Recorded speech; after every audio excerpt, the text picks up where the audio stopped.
Bienvenidos mis amigos, mis amigas. Hoy vamos a estar hablando de un personaje que ha sido acordonado, su zona, su obra literaria, su obra de pensamiento. Es un filósofo occidental del siglo XIX-XX. Ha sido acordonado. Saben ustedes que las zonas acordonadas pues precisamente se acordonan cuando hay algo que no es muy común, ¿no? Para investigarlo. Y su zona, su obra, su propia vida, su propia biografía ha sido acordonado, y en ese acordonamiento han intervenido lo mismo monologuistas que se burlan de él a toro pasado ya, con los años, con los siglos ya transcurridos, monologuistas que han aprendido a reírse dentro del absurdo que él dejó como legado también, el absurdo, el nihilismo, de lo cual vamos a hablar. Entonces, ha sido acordonado, ha sido protegido. Acordonar es una manera también de proteger. Ha sido protegido por incluso los humoristas de nuestro tiempo, los monologuistas. Se burlan de su vida y se burlan porque al día de hoy pues sería sin duda tenido como un friki absoluto. Pero vamos a ver que ese acordonamiento que están haciendo y que hacen responde a precisamente la protección de su figura, a que no indaguemos de verdad en lo señalado que fue este hombre, porque es puesto como señal profética, y en ese sentido es tan útil como un profeta de Elohim. Este hombre del que vamos a hablar hoy, Friedrich Nietzsche, como Elohim también lo ha puesto por señal. Su vida es tan digna de estudiarse y de tenerse en cuenta y de indagarse que la de un mismo profeta bíblico. Entonces lo protegen monologuistas, humoristas o esbirros por igual. Esbirros que son los que no te permiten, por ejemplo, y por eso no lo hemos grabado a manera de diapositiva al lado de la televisión, porque seguro que si hubiéramos puesto, aunque hubiera sido una foto, y más si es su foto ya, sus fotos de cuando ya cayó en la locura, pues nos hubieran dicho algo, porque con Sigmund Freud nos pasó que simplemente por poner la foto ya nos estaban diciendo cosas. Entonces esto es muy protegido porque estamos hablando de potestades demoníacas que hay detrás, de gente conquistada por esta ideología totalmente cananea, totalmente pues de la simiente de la serpiente, ¿no?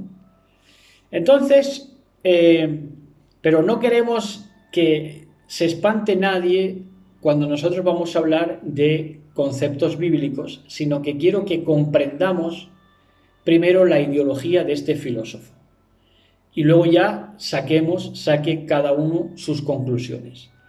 Quiero, ante todo, que nos guíe la razón, nos guíe la lógica y los hechos empíricos. Entonces, no quiero que sea este un estudio que eche para atrás ni incluso ateos, sino que los propios ateos se pregunten y lleguen a la conclusión de que por qué son ateos, porque de eso se trata, ¿no? Y por eso también nosotros no cedemos, y por eso por amor a sus almas, nosotros no cedemos a que sean ateos de por sí, porque sabemos que si son ateos responde a un porqué. Y ese porqué es este satanismo que se movió sobre todo en los siglos XIX-XX, desde la Ilustración a esta parte. Entonces, Friedrich Nietzsche hizo famosa una frase que es que Dios ha muerto. Se dijo, Dios ha muerto, no lo puso de moda él, pero junto con otros intelectuales de la época más o menos, Schopenhauer y otros de los que tomó también, filósofos alemanes, la mayoría, dijeron que Dios había muerto. Y esto aparece en los libros de Nietzsche. Así habló Zaratustra, que es una exaltación a Nimrod, poderoso cazador, contrario, simiente de la serpiente. Era una exaltación a Nimrod acerca de esas doctrinas cananeas de Nimrod que van a entender una vez hablemos de todo el discurso de Nietzsche. Bueno, de todo o de lo esencial, ¿no? Y también aparece Dios ha muerto en la frase Dios ha muerto en la Gaia Ciencia. La Gaia Ciencia Gaia es tierra,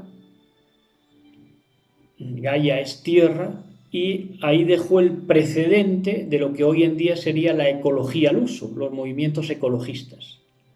Dejó el embrión de lo que hoy es Laudato Si, la encíclica papal de Bergoglio. Ahí lo dejó más o menos precedido en la Gaia Ciencia. La Gaia Ciencia pues viene a decir su meollo, el meollo de la cuestión de la Gaia Ciencia es que hay que tener amor por los animales y desprecio por las personas. Ese era básicamente el discurso dentro de todo lo que tiene que ver con la Tierra, de Friedrich Nietzsche y de muchos otros, por supuesto, y la juventud está ganada para esta causa, del amor por los animales y el desprecio por las personas. Sin Nietzsche, entonces, no se podría explicar en manera alguna Greta Thunberg, ¿no? Greta Thunberg se entiende porque hubo intelectuales en el siglo XIX-XX que propugnaron el amor por los animales y el desprecio por las almas, por las personas. Y tampoco se explicaría, por ejemplo, comedias modernas como Big Bang Theory. Big Bang Theory serían, si pasáramos a Nietzsche a este tiempo, sería como más o menos su vida absurda, caótica, sin sentido y irrisoria de un protagonista de Big Bang Theory, ¿no? Entonces decía este filósofo alemán que el hombre europeo era descendiente de los hiperbóreos. Y esto pues también lo creía esta Madame Blavatsky, que fue satanista al extremo, y de estos satanistas que venían con la doctrina Anunnaki o de Anakin, de la tierra de Canaán, de decir que hay razas superiores que provienen de los vigilantes. Y estos son lo que los vigilantes, estas doctrinas son las que los vigilantes hicieron salir, le predicaron a los humanos que había en Canaán, y los Canaán fueron ganados para la causa mediante la mentira de los vigilantes y de los nefilim acerca de que ellos podían ser descendientes de ellos, ¿no? Cuando la humanidad de por sí es más valerosa y más pues hecha a la imagen de Elohim, superior, en definitiva, a los caídos y a los nefilim. Pero como la humanidad tenía sus complejos, como el propio Nietzsche y todos estos filósofos tenían sus complejos, pues entonces se exaltan, se exultan, porque se consideran descendientes de estos hiperbóreos, que no eran ni más ni menos que la descendencia de la serpiente, una descendencia maligna, pero que no llegaba a tener la estatura intelectual, moral, la capacidad de raciocinio y las aptitudes de alma que tiene el ser humano, porque está creado a la imagen de Elohim. Entonces, decía Nietzsche que el hombre europeo descendiente de los hiperbóreos ha de asumir la muerte del dios judeocristiano, que es los hiperbóreos, pues una raza más, una raza como si dijéramos hoy en día, pues sería la transcripción a una de esas razas cananeas de los jebuseos, gergeseos, etc., ¿no? Eso serían los hiperbóreos. No hay que entrar tampoco específicamente a lo que es la raza y todo eso, porque bueno, es una mentira detrás de otra y la gente se enfangaría en estudiar cosas que no convienen, ni libros que son satanizados, satánicos y satanizantes. Entonces, decía que había que asumir Occidente, el hombre europeo, la muerte del dios judío-cristiano, que era el vengativo y cruel Yahvé. Claro, hoy pues entendemos la juventud echada a perder, creyendo a pies juntillas toda una serie de mamotretos hechos ya de fábrica, que Yahvé es vengativo y que es cruel, y que ese Dios del judeocristianismo, pues ha muerto o debe morir. Entonces, claro, por eso está la juventud como está, desfragmentada totalmente, moralmente, intelectualmente. totalmente desfragmentada, hecha añicos. De ahí viene, de ahí viene. Entonces yo lo que quiero que se pregunten es si esto llega a oídos de algún ateo o tienen ustedes la oportunidad de hablarle a un ateo, ¿por qué son ateos? ¿Y por qué creen que Yahweh es un Dios vengativo? ¿No? ¿Qué es lo que se ha formado ahí? ¿Cómo ha ido a parar eso ahí? ¿No? Cuando, pues, hace pocos años, lo primero que se decía es que, ¿qué te cuentas? Y decía que Dios es bueno. Esto era algo que se tenía claro, ¿no? Pero, pero se ha ido metiendo, infiltrando esta psicología, esta filosofía, y entonces, que es satanismo, no es filosofía, es satanismo ya a las claras, y entonces ha quedado como el vengativo y cruel Yahweh. Por la vía del nihilismo absurdo, el nihilismo es lo que niega la realidad, lo que niega la verdad, por la vía de la negación absoluta. El nihilismo absurdo y sin sentido, este es el plan que hacen Nietzsche e intelectuales como él. Por la vía del nihilismo absurdo y sin sentido, destruirían los valores de los hombres y los sustituirían por los del Übermensch, superhombre ateo. El Übermensch es un término alemán que vendría a ser el superhombre del ateísmo, el superhombre ateo, que predomina en Europa y en regiones pues occidentales, y que también se está infiltrando poquito a poco también, y se ha ido infiltrando en América. Bueno, entonces, ¿cómo meterían intravenosamente el nihilismo absurdo y sin sentido, cargándose, destruyendo los valores de los hombres, de los seres humanos, y los sustituirían por ese superhombre ateo ya plenamente satanizado? Pues por medio de la comedia, por medio de pues el monologuismo, el humor, el chiste, todo esto para dejar el nihilismo, el absurdo, el sinsentido, para que nos haga gracia. Pues así han ido destruyendo los valores de los seres humanos y sustituyéndolos por ese del superhombre ateo, que no tiene respeto por nada ni por nadie, ni por su propia vida, como no tenía respeto por su propia vida Federico Nietzsche. Su libro, uno de los libros más famosos, tiene varios, pero yo diría que el libro más famoso que tiene es El Anticristo. El Anticristo, que además tiene el título acotante, la acotación de Maldición sobre el cristianismo. Se movía en Balaam, absolutamente. El Anticristo, maldición sobre el cristianismo. Ahí nos damos cuenta de que el Anticristo no es un hombre con traje y corbata, con cara de malo y con pata de palo, sino que el Anticristo es un plan de la Ilustración, para cuando también esa serie de anticristos se sabía desde siempre, el protestantismo lo supo, ahora ya no lo sabe, que era el papa de turno, el pontífice romano, pero cuando ese pontífice romano fuera levantado por la misma Ilustración, por los valores satánicos ilustrados, pues entonces cumpliría más que nunca su labor de anticristo, porque serviría para destrozar desde dentro el cristianismo. Entonces, este libro, El Anticristo, maldición sobre el cristianismo, partió la pana, triunfó en Europa y luego en América, en Europa, que entonces era cristiana, y en América actual, que es cristiana. Ahora paséense por Medellín y pueden ver en los metros, pueden oír en los metros ganchos de frases de Freud o de Nietzsche. Es tremendo, pero así lo han hecho y así están permeando de satanismo la sociedad, las comunidades, poquito a poco.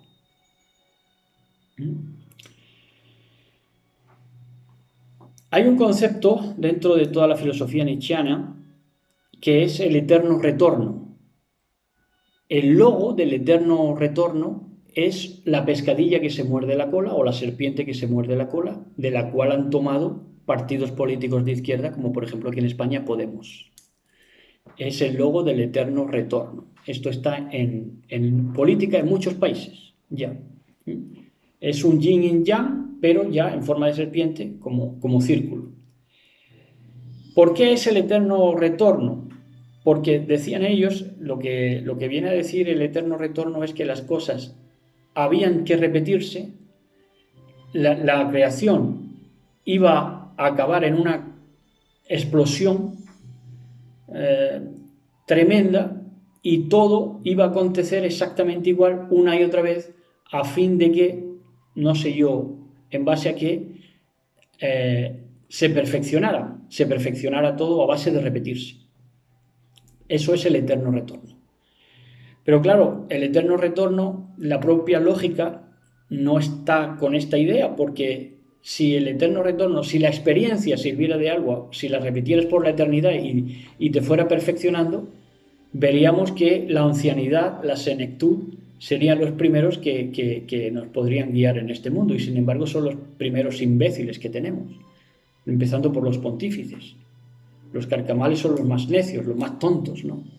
Pues esto echa por tierra, y no tiene razón de ser ninguna, pero esto es otra de las cosas por las que se echa por tierra de una manera lógica la postulación o la filosofía del eterno retorno. Que esto es muy amado por los políticos actuales porque se basa en una destrucción sana, o sea, la destrucción sería sana y se volvería a repetir todo con vías en miras de que todo mejorara, ¿no? Entonces aman la repetición, si se fijan, por eso constantemente es la misma información, por eso constantemente son los mismos anuncios machaconamente, por eso te quieren meter lo que no tiene lógica ni razón de ser una y otra vez martilleantemente porque aman la repetición, toman de esa, del eterno retorno, que aman la destrucción porque tienen como comandante a Abadón, el destructor. Sobre eso hablaremos en otra ocasión que no viene a colación ahora.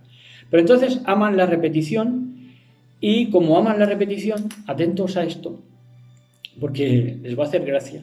Como aman la repetición y Nietzsche propugnaba el eterno retorno y muchos otros filósofos y políticos de hoy, pues como aman la repetición, Nietzsche, fíjense ustedes qué infierno estaría viviendo Nietzsche toda la eternidad, que al final acabó loco y comiendo sus propias heces, y como aman la repetición y el eterno retorno, hay una camarita que sale en los partidos de baloncesto que están comiendo y les hace así la comida, se les mete para adentro y luego se les sale para afuera, ¿no? Pues Nietzsche estaría comiendo sus propias heces así y así, así y así, así y así, toda la eternidad. Ese sería el infierno de Nietzsche, ¿no? Lo que Elohim pues tiene para él por su locura, ¿no? Por la locura en la que vivió. Y ahí se cumple Proverbios 27-22 en esa filosofía del eterno retorno, para que vea que no aprenderían nunca, ni aunque tuvieran infinitas posibilidades de ser salvos, de ser redimidos, no aprenderían nunca, porque acontece lo siguiente, acontece lo del Proverbios 27-22, que dice así: aunque majes al necio, aunque lo tritures al necio en un mortero entre granos de trigo majados con el pisón, no se apartará de él su necedad. Ahí no va la experiencia. Es necio de por sí, hasta los tuétanos, y sería necio ofreciéndole infinitos años, porque nunca aprendería. Bueno, pues eso es. Este hombre sufrió enfermedades, como no podía ser de otra manera, claro, en conflictos no solucionados, y enfermándose una y otra vez, echándose cargos que no le correspondían, queriendo dar más de lo que era, y por ejemplo, hablando del superhombre, cuando él era un tirillas enfermizo, imagínense ustedes la contradicción en la que vivía, pues toda esa serie de contradicciones vitales le llevó a la difteria y a la disentería, y a una debilidad generalizada. Fíjense, debilidad generalizada, aquel que fue uno de los avaladores del superhombre, del cual tomaría luego el nazismo y por último ya este darwinismo social del capitalismo anglosajón. Bueno, tenía debilidad generalizada, carencia visual, fuertes migrañas ya ahí, ¿qué pasa ahí? Migrañas, tu cabeza no, dolor de cabeza, tu cabeza te duele porque tienes algo que, que, que, que, que, que es más fuerte, que se te vuelve más fuerte dentro, fuertes migrañas y violentos ataques estomacales. Todo esto lo vivió por sus contradicciones vitales Friedrich Nietzsche. Decir también que era amigo de Wagner, del músico Wagner, y Wagner es satirizado y denostado por el judaísmo de un tiempo a esta parte, del Hollywood judío sobre todo, que hace películas y vende la idea de que sonaba la música de Wagner en los campos de concentración. Y esto es porque Wagner creía en el cristianismo y se le atribuía antisemitismo. Por eso, aunque era su amigo antes, Nietzsche se acaba alejando de él porque es más de lo que podía soportar que además de tener valores cristianos, este Wagner fuera supuestamente antisemita. Él sabía, Nietzsche, que el pueblo judío era el pueblo elegido para llevar a cabo todo este nihilismo del absurdo y del sinsentido y la destrucción de los valores de los seres humanos. Él lo sabía y sabía que iba a utilizar a los judíos. De hecho, todos estos alemanes prácticamente pues eran filósofos y todo, pues eran askenazes. Hizo otro libro que se llamaba Más allá del bien y del mal. Claro, a un político, ¿por qué cae en la corrupción? ¿Por qué al final acaban procesándolo? ¿Por qué todos al cabo de los años salen en situaciones corruptas? Porque se creen más allá del bien y del mal y toman de Nietzsche. Y todo ilustrado, todo hombre formado en los valores que es satanismo, ilustrado, pues se cree más allá del bien y del mal, ¿no? Al final, pues creyéndose por encima del bien y del mal y acabando, ya digo, loco totalmente, atendido por su hermana, que su hermana al final fue admiradora de Hitler ya por el 1935. Claro, porque Hitler tomó también de aquí, igual que ha tomado la izquierda, exactamente lo mismo. Los dos han tomado de esta aberración literaria de Nietzsche y fue inhumado en la iglesia de Rocken, porque la hermana hizo que lo inhumaran allí. Entonces inhumaron al inhumano, porque no quería nada con la humanidad, prefería los animales y lo que quería era destruir los valores de los seres humanos. Bueno, pues al final acabó ahí en la iglesia inhumado.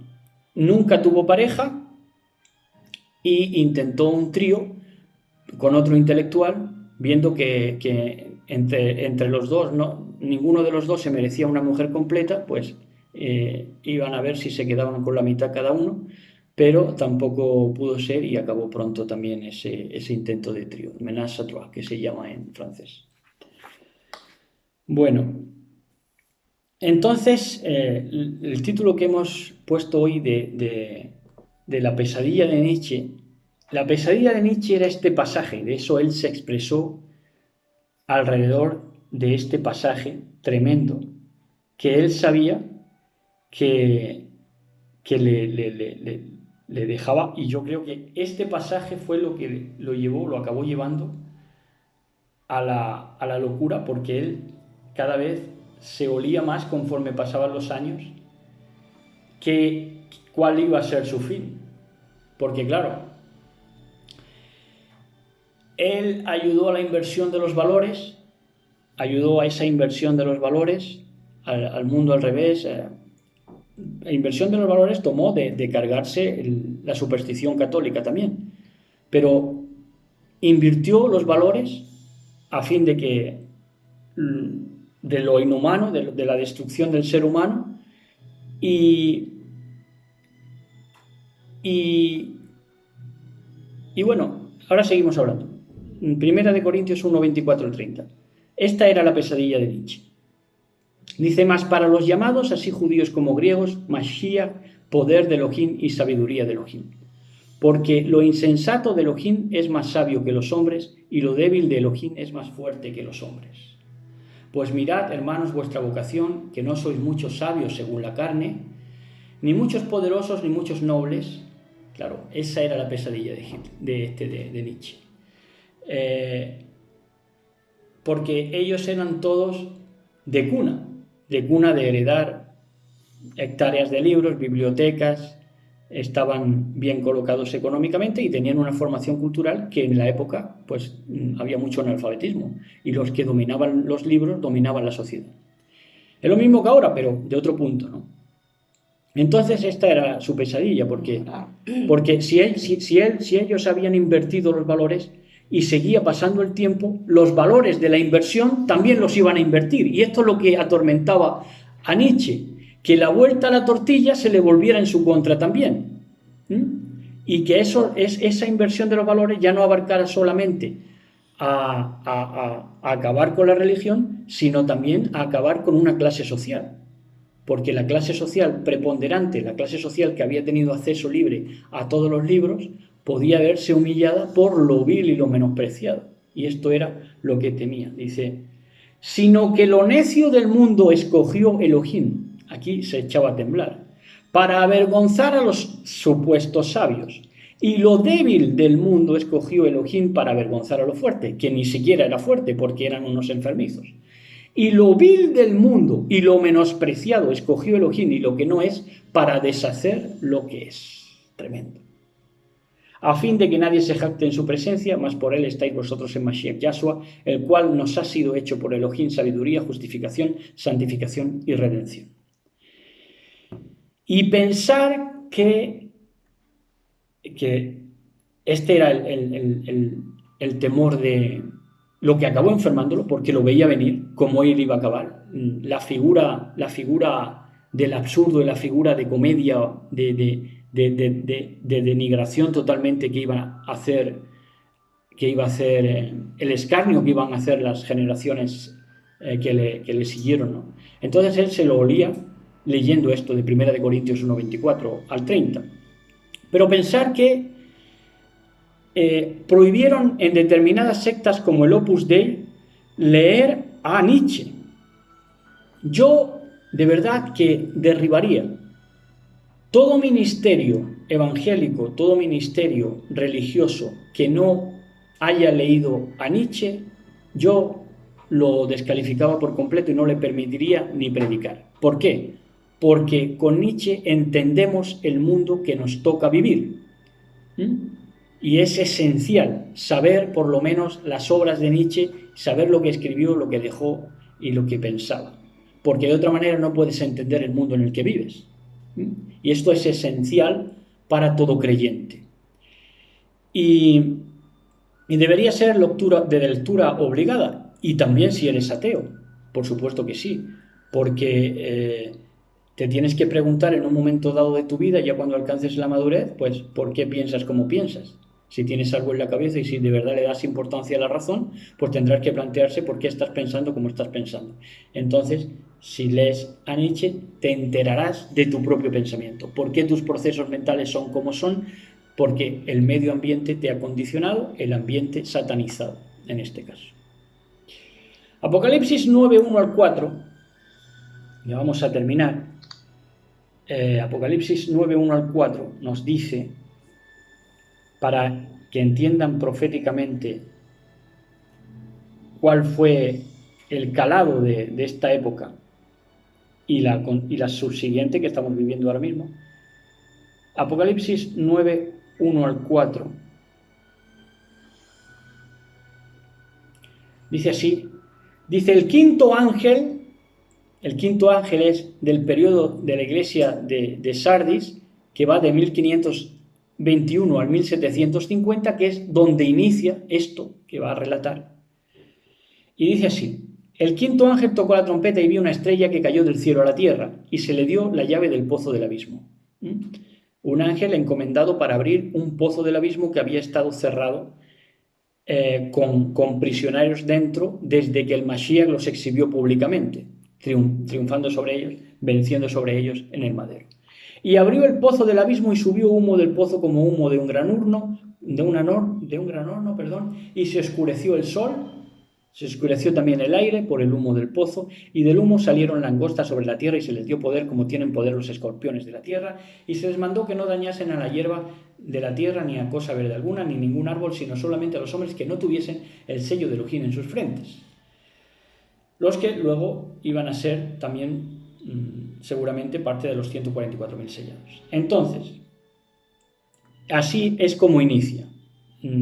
Salieron todas estas aberraciones, langostas, humo, humo como un gran horno, prueba para el mundo, por medio de estos intelectuales. Y se oscureció el sol, se oscureció la Torá, lo que teníamos de referente. Se oscureció por este humo que salía de este pozo del abismo. Así que así va la cosa. Así están entendiendo ustedes el mundo en el que estamos viviendo hoy. En Apocalipsis también, capítulo 11, 7 al 11, 11, 7 al 11, leemos así, dice, leyendo mucha reverencia, como siempre, en nombre de nuestro patrón Yahshua HaMashiach, dice, cuando hayan acabado su testimonio, ¿quiénes? Los dos testigos que son la Torá y el Mashiach. Por eso cuando se expresaron estos intelectuales de que Dios había muerto, en cierta manera llevaban razón. Es verdad con mentira, como habla siempre la serpiente. Proféticamente tenían algo de razón, porque aquí lo vemos. Cuando hayan acabado su testimonio, los dos testigos, la Torá y el Mashiach, la bestia que sube del abismo, esta bestia de las sociedades secretas, del satanismo, del ateísmo, de todo esto que salió, ¿no? De la enemistad absoluta contra Elohim, contra la simiente de Elohim, contra lo que es ser humano, que sube del abismo, hará guerra contra ellos y los vencerá y los matará, y sus cadáveres estarán en la plaza de la grande ciudad, que en sentido espiritual se llama Sodoma y Egipto, donde también nuestro Señor, nuestro patrón, fue empalado. Y los de los pueblos, tribus, lenguas y naciones verán sus cadáveres por 3 días y medio y no permitirán que sean sepultados, que esto se hizo en la Revolución Francesa, 3 años y medio que se prohibió la Biblia y se quemó. Y los moradores de la tierra se regocijarán sobre ellos y se alegrarán y se enviarán regalos unos a otros, porque estos dos profetas habían atormentado a los moradores de la tierra. ¿Por qué? Porque la Torá y el Mashiach enseñaban que había unas reglas, que había unas pautas a seguir, y el hombre pues quería liberarse de eso que le parecían yugos, ¿no? Por eso la Torá hasta el día de hoy está tan mal visto y todavía se piensa, como vendían la idea a estos filósofos, de que Yahweh es un Dios cruel y todo eso. Todo esto sale de Canaán, por supuesto, son doctrinas cananitas o cananeas. Dice, y los moradores de la tierra se regocijarán sobre ellos, se alegrarán y se enviarán regalos unos a otros, porque estos dos profetas habían atormentado a los moradores de la tierra. Pero después de 3 días y medio entró en ellos el ruach de vida, el espíritu de vida, enviado por Elohim, y se levantaron sobre sus pies y cayó gran temor sobre los que lo vieron. Esto es la imprenta que también ayudó no solamente a que la Biblia volviera a salir, sino que cobró más vigor que nunca las copias de la Biblia, y que la Biblia circuló más que nunca, ¿verdad? Por señales como esta, señales como lo de la Ilustración francesa, que colapsaba totalmente la llamada civilización, la sociedad francesa colapsaba sin la Biblia, y también puso como señal estos personajes como Friedrich Nietzsche. Entonces dice que lo vil del mundo y lo menospreciado, de lo vil del mundo y lo menospreciado, se lo veía venir Nietzsche, porque dice, si lo vil y lo menospreciado, lo vil de lo vil soy yo, por ejemplo. Yo soy despreciado de despreciados, lo vil de lo vil, que es más que un gitano, ya no te lo encuentras, más despreciado y más envilecido, también por la sociedad, por el racismo también social, que un gitano no te lo encuentras. Entonces se lo veía venir Nietzsche, porque dice, ahora van a venir gente que de verdad sí sea, pero que no los hayan tenido en nada, y nos van a sacar de circulación a todo lo que hemos venido diciendo durante esta época de la Ilustración, del pozo del abismo y de todo el satanismo que tenemos aquí cotorreado. Entonces, deshace lo que es con lo que no es. Ahora, ¿por qué no es? ¿Por qué no hemos sido antes? ¿Por qué tiene que deshacer lo que es con lo que no es? Porque nunca nos han dejado. nunca nos han dejado ser. Nos han tapado, nos han amordazado, nos han tapado la boca, nos han amordazado, no nos han dado publicidad, tienen todos los medios controlados. Entonces, estamos deshaciendo lo que es con lo que no es. Esto ya para el acabot, para el esplendor, al bendito sea. ¿Y a quién le estamos dando nosotros este mensaje? Que, por cierto, si les está gustando y quieren mensajes proféticos y mensajes que van a llenar su vida, pues de saber dónde están situados, de darnos cuenta de dónde estamos situados, pues miren ustedes este caudal, suscríbanse y si están suscritos, sigan disfrutando de lo que Elohim tiene para nosotros. En 2 de Samuel, ya vamos a acabar con esto, 6, 14 al 22, acontece una escena realmente que es, a mí me apasiona. Porque dice, Samuel 6, 14, 22, dice, David danzaba con toda su fuerza delante del patrón y estaba vestido con un efod de lino. Vestiduras eran bien elegantes. David y toda la casa de Israel, es decir, no es como las películas, que las películas sale que estaba danzando con la camisa fuera, no. David y toda la casa de Israel hacían subir el arca del patrón con aclamación y sonidos de trompeta. Sucedió que cuando el arca del patrón entraba en la ciudad de David, Mical, la hija de Saúl, miró desde la ventana y vio al rey David saltando y danzando delante del patrón y lo menospreció en su corazón. Lo menospreció en su corazón porque ésta hubiera escuchado a Nietzsche. La destrucción de lo humano, el destruir lo humano, el decir que ese Dios del judeocristianismo y el Elohim que hacía danzar a David, pues debían ser sustituidos y los valores de los seres humanos también sustituidos por un superhombre. Ahí está, en lo que creía. Ella creía en un superhombre, como su padre, supuestamente.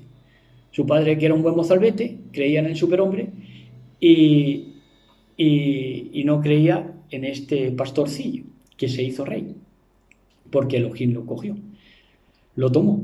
Dice, metieron el arca del patrón y lo colocaron en su lugar dentro de la tienda de David, había levantado para ella, y David ofreció holocaustos y ofrendas de shalom, de paz, delante del patrón. Cuando David terminó de ofrecer el holocausto y las ofrendas de paz, bendijo el pueblo en el nombre del patrón Sebaot de los ejércitos. Después repartió a todo el pueblo, a toda la multitud de Israel, tanto a los hombres como a las mujeres, una torta de lejen, de pan, una de dátiles y una de pasas a cada uno. Entonces todo el pueblo se fue cada uno a su casa. Bonito, precioso.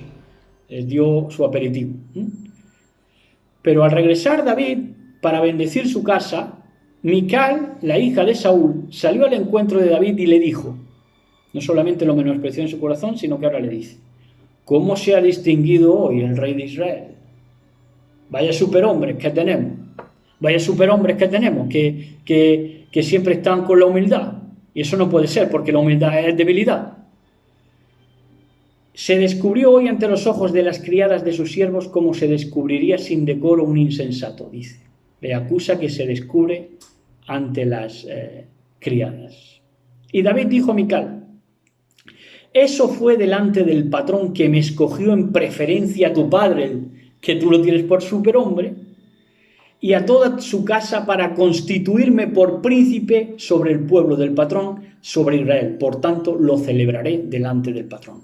Y aún seré menos estimado que esto, y seré humillado ante mis propios ojos, o vil, seré más vil, pero con las criadas de quienes has hablado, ante ellas seré honrado. Tremendo. Entonces, ¿a quién le hemos estado hablando? Le hemos estado hablando a todos, incluso a los ateos.